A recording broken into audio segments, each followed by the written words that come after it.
So we're going to do a quick comparison of the Rubies produced Boba Fett helmet and the Black Series produced Boba Fett helmet. So looking at these two here, on first glance, they look really similar, and you might actually have trouble figuring out which is the technically better quality helmet, the Black Series helmet. So what we're going to do is we're going to start over here on this one.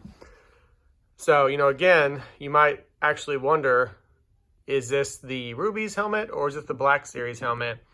And if you don't have a whole lot of familiarity with Star Wars or Boba Fett in particular, you might not be able to tell. But so if you kind of look here at the quality of the paint, it is textured, it's kind of rough, which is what you want, right? You kind of want some inconsistencies in the paint and texture, and you want it to be a little bit rough. And up here, you've got this red mark on the arrow, sort of turning it to the side here. The little comm button or whatever that would be is barely visible right there. Turning it to the side here, pulling back. Looking at the details here on the lines. I mean, it's good. It's sort of, if you compare it to the movie version, it's hard to say how accurate it really is, but I'm really more looking at the overall quality of the helmet at this point. Turning around, show the back. So we've got a couple of these little red guys here on the back. Again, more scuffs that are textured and clearly added after the original color was put onto the helmet. These little yellow bars have a kind of a spray painted look to them, as if, kind of like you would expect to see on Boba Fett's helmet, I think. Turning it to the side here, a little marking here. Take note of the depth between here and here as it widens out, which is what you kind of want to see. And then the old dent that Boba Fett's helmet's known for right there, with sort of a scratching effect done all around the dent.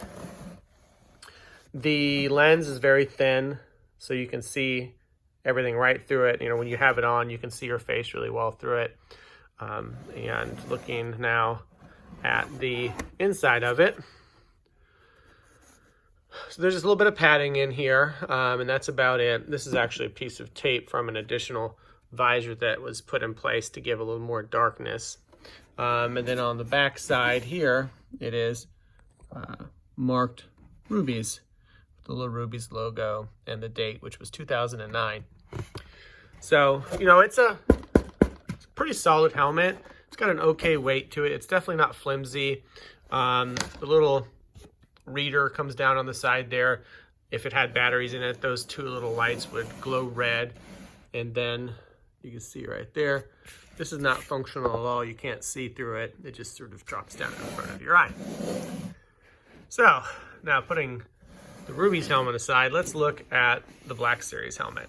So right away, when I pick it up, I notice quite a bit of difference in the weight of it. I mean, it's easily twice as heavy, if not 3 times heavier than the Rubies helmet. The little comm guy here is more pronounced and visible and actually has 3-dimensional effect and looks like metal. The paint is not applied the same way, so it doesn't have the same texture. It doesn't look like it was added after the fact. It looks like it was all added at once. Definitely wasn't hand applied. And I think if you were to have another Black Series helmet here, it would be the same texture for sure. This little detail here, you compare it, that detail on there, very, very similar. But, again, looking at the battle damage between the two of them, obviously much different. And what's movie correct, I don't know. But, again, you can kind of see that right there. Turning to the side here, looking at the little drop-down viewer mechanism. Very overall, generally similar, but rougher appearance to that. This is much more printed on and consistent. And then, the little T right here is on both of them as well. For the viewer, when you drop it down, it has a little button on the side that you press. Right there it goes. Okay. So then it drops down just like that. And then there's actually an option to pull this out where you can look through it, which obviously was not Make sure, yeah, not optional on the other one. So I'm just going to set that down right there so you can see the targeting system actually built into the viewer, which is kind of cool. Turning around again here on the side, the color red is pretty much the same as the color red in the other one, but the green, and I don't know if you can tell or not, is more of a matte green and a shinier green on the Rubies helmet. I'm going to turn around the Rubies helmet here so you can see the back. So I actually think that these were added after the fact by a previous owner and didn't come from the factory that way. So just sort of pointing that out right there, those little guys were added as extra detail, and they're not present at all on the Black Series helmet. Looking at the top of the helms, very consistent as far as the overall size. Okay, turn it to the side here.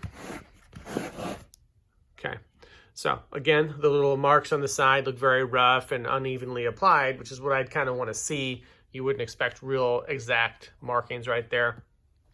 The little square here, barcode looking guy, is a little harder to discern than it is on the Rubies helmet, which again, I think is better. I like it better that way. The greens are a little bit different between the two of them right there. And then you can see that some of the paint is a little bit different between the two. The depth seems to be a little bit more on the side there where the eyes come through. And then the dent appears to be a little bit differently placed on this helmet than it is in the other helmet. And it has a very real look to it. It almost looks like his helmet was dented. So one of the reasons the helmet is so much heavier, if you turn it over to look inside, I'm sorry about the lack of light here, so I'll turn it up. You can see there are little pads inside. These little brown guys are actually squishy. When I put it on, those don't actually touch my head, so I'm not really sure the point of those, except they look cool. And you can see there's a lot of detail inside of the helmet, whereas on the Rubies helmet, there's no detail at all. There is an adjustable head strap inside, so when you put it on, you can obviously adjust it to your head. I have it set almost as large as it will go for my big head, and it's pretty comfortable. I mean, it's plastic, so it's not incredibly comfortable, but there's probably some adjustments you can make to make it fit a little bit better and make it a little more comfortable on your head. So, you know, again, is it worth the extra money? I absolutely think so. To the average person, I mean, if you're not doing serious costume play, you know, I don't know if it makes a difference or not. I mean, if you're really trying to pull off a legit Boba Fett, there's probably things you'd have to do even to the nicer helmet to make it more legit. But I think just for wearing to a convention or something like that, I think it would be great. It's very, very heavy quality, very well made. But again, the Rubies is also fine and about half the cost or less than the Black Series helmet. So that's sort of my overview of the two helmets. Feel free to leave a comment here, or if you have any questions, you let me know. I'm happy to have a look at the helmets for you to help you in deciding which one you'd like to buy. Thanks.